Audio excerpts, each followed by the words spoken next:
గురుగారు, మరి కుంభమేళ కూడా 2 రోజుల క్రితమే ప్రారంభమైంది. మరి ఈ కుంభమేళ యొక్క ప్రత్యేకత ఏమిటి? ప్రయాగ్రాజ్ కుంభమేళ విశేషాల్ని ఎలా విశ్లేషించుకోవాలి? ప్రయాగరాజ్ అనబడేటువంటి ఆ పేరు చాలా దివ్యమైనటువంటిది. యజ్ఞము, యాగము, హోమము ఈ 3 ఒక్కటి కాదు. హోమం అనేటువంటిది మనకు ఉన్నటువంటి కష్టాలను పోగొట్టుకోవటం కోసం చేసేటువంటి దాన్ని హోమము అంటాం. యజ్ఞము అంటే మన ప్రయోజనం కోసం ఒక కోరికతో చేసేటువంటి దాన్ని యజ్ఞము అని అంటాం. కేవలం లోకోపకారం కోసం చేసేటువంటి దాన్ని యాగము అని అంటాం. ఏ స్వార్థము లేకుండా చేసేటువంటి దాన్ని యాగము అని అంటాం. సాక్షాత్తు సృష్టికర్త అయినటువంటి బ్రహ్మదేవుడు ఆ ప్రదేశంలో దివ్యమైనటువంటి యాగాన్ని చేశారు. అది ప్రకృష్టమైన యాగం కనుక, ఆ యాగం జరిగినటువంటి ప్రదేశం కనుక ఆ ప్రదేశానికి ప్రయాగ అనేటువంటి పేరు వచ్చింది. ఇంకా ఆ క్షేత్రం యొక్క గొప్పతనం ఏమంటే 3 నదుల యొక్క సంగమం, త్రివేణి సంగమం అని అంటున్నాం. గంగా, యమున, సరస్వతి ఈ 3 నదుల యొక్క సంగమం అక్కడ ప్రత్యేకత. అంత దివ్యమైనటువంటి క్షేత్రానికి 12 సంవత్సరములకు ఒక్కసారి పుష్కరములు అని మన తెలుగు రాష్ట్రాల్లో మనం అంటూ ఉంటాం.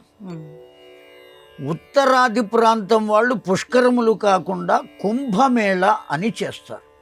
కుంభమేళ, కుంభము అంటేనే ఒక కలశము అని అర్థం. యోగ కలశాన్ని ఈ 12 సంవత్సరములు అనేక మంది ఋషులు, అనేక మంది మునులు, అనేక మంది మౌనులు, అనేక మంది సాధకులు వీరందరూ కూడా ఒక కలశాన్ని ఏర్పాటు చేసుకుని ఆ కలశంతో ఉన్నటువంటి జలాన్ని ఈ 12 సంవత్సరాలు అర్చన చేస్తారు.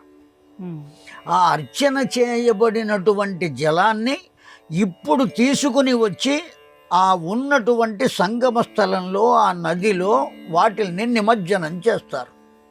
ఆ చెయ్యడానికి ఏర్పాటు చేయబడినటువంటి రోజే కుంభమేళ అని అంటున్నారు. అనేక మంది సాధువులు, అనేక మంది భక్తులు, అనేక మంది సాధకులు, మౌనులు, మునులు, ఋషులు వీరందరూ కూడా ఏకీకృతమై ఒకచోట చేరి ఆ నదీ దేవతను, ఆ సంగమ దేవతను, ఆ ప్రదేశాన్ని అర్చించుకోవటమే ఈ కుంభమేళాలో ఉన్నటువంటి ప్రత్యేకత. కేవలం ఈ ప్రత్యేకత మాత్రమే కాకుండా ఎన్ని సంవత్సరముల నుండి వారి చేత అర్చింపబడినటువంటి ఆ జలముల యొక్క విశిష్టత ఏమంటే, సర్వసాధారణంగా ఏదైనా ఒక పాత్రలో కొంత జలాన్ని ఉంచి ఆ జలాన్ని కనుక మనం అర్చిస్తూ ఉన్నట్టయితే కొన్ని రోజులు గడిచేటప్పటికి ఆ జలంలో కొంత మలినం ఏర్పడే అవకాశం ఉంటుంది. కానీ ఈ ఋషుల చేత, మునుల చేత, మౌనుల చేత, సాధకుల చేత అర్చింపబడేటువంటి ఆ కలశ జలం ఏదైతే ఉన్నదో అత్యంత పవిత్రమై ఉంటుంది. ఏ విధమైనటువంటి మలినము లేకుండా ఉంటుంది. అటువంటి పవిత్రమైనటువంటి జలాన్ని ఆయా నదులలో నిమజ్జనం చేయటం, వాటితో కలపటమే ఈ కుంభమేళా యొక్క ప్రత్యేకత.